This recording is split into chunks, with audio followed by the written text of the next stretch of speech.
Hello everybody, Kemo Sabi here, coming at you with another video. So this one's off of Global News webpage, and a write-up by Simon Little, an online journalist from the Global News, published December 2nd, 2018 on 1:45 p.m.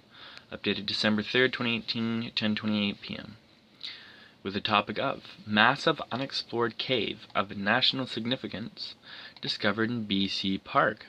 A massive unexplored cave that's likely among the country's largest has been discovered in a remote valley in BC's Wells Grey National Park. The cave was literally spotted in April by a Ministry of Forest, Lands and Natural Resources Operations helicopter team doing a caribou count. Geologist Catherine Hickson, a member of the team that first surveyed the cave in September, said it was luck that the aerial crew happened to fly over the cave when it wasn't covered in snow. Hickson and a team that included cave experts John Pollock and Lee Hollis spent months studying the satellite imagery and preparing to visit the site before flying into the rugged Alpine on September 9th to confirm the cave's significance. The expedition was funded by Hickson's company, Tuya Terra Geo Corp, with support from BC's parks. When I first saw the photos, my initial reaction is this is very significant. This is a very important discovery. In fact, the cave is 100 meters by 60 meters, virtually the exact dimensions of a CFL football field. It's also extremely deep, extending more than 100 meters into the ground, with the first 80 meters of that being a straight vertical drop. A large volume of water rushes down into the massive opening, Hickson said. The team believes it flows through the cave and exits as a stream about 2.1 kilometers away.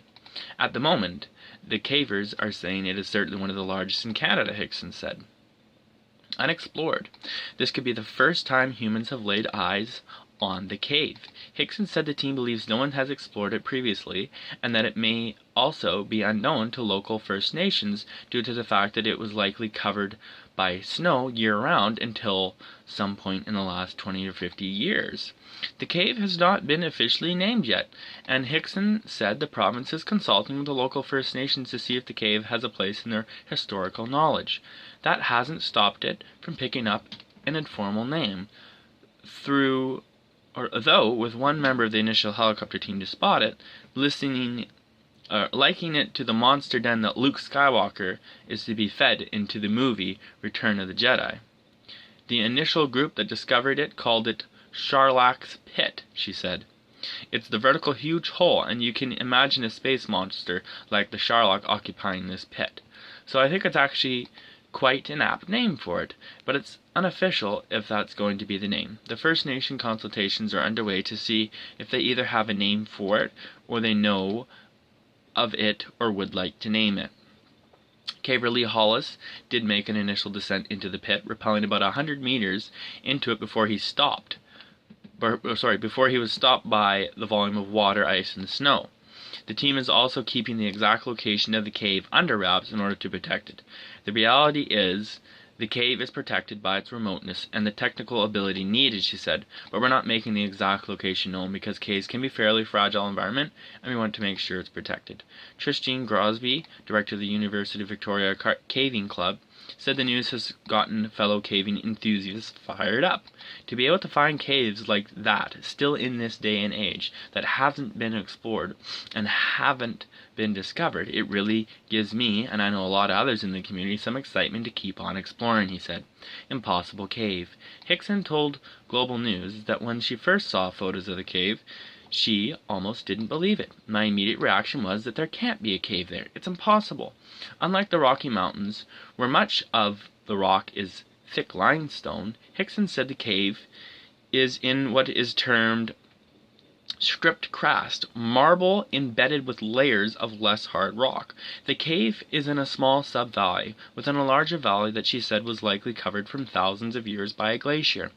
Water rushing under that glacier likely trapped millstones in the sub-valley, which then swirled around, slowly grinding the depression deeper into the rock over thousands of years. If you've ever been to a fast-moving stream, often you'll see those round holes that are eroded in the rocks on the stream's surface. Those are called mill ponds. So you get these circular forms that are from trapped rocks, she said. And the thing accelerates. Once you get a certain size, you trap more rocks and more rocks.